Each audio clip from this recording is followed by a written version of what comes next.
Fusion 360 Space Mouse Wireless Visual Glitch.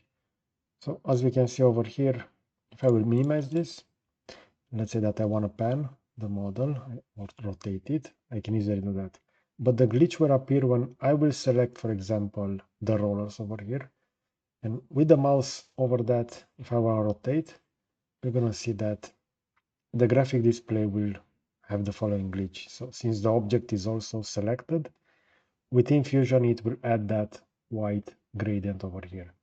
But at the same time, since the position is moving in real time, using the space mouse, that will glitch.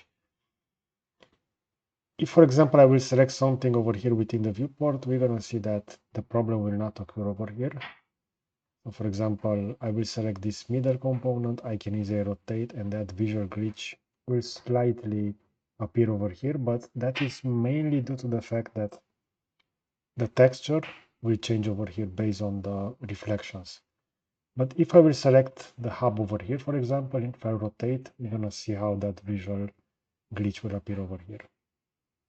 In comparison, I have the same file open over here within SolidWorks. We're gonna see that if I will select, for example, the rollers, they will be highlighted in blue over here, and that glitch will not appear. But if I will select the middle hub, if I will rotate, we're gonna see how that visually will look. So I'm really curious if anyone knows how to fix this. If so, let me know in the comment section. I hope you enjoyed this kind of content. I will position a similar video onto the left side over here, and I will also add a subscribe button to the right. So that's it. Thanks for watching.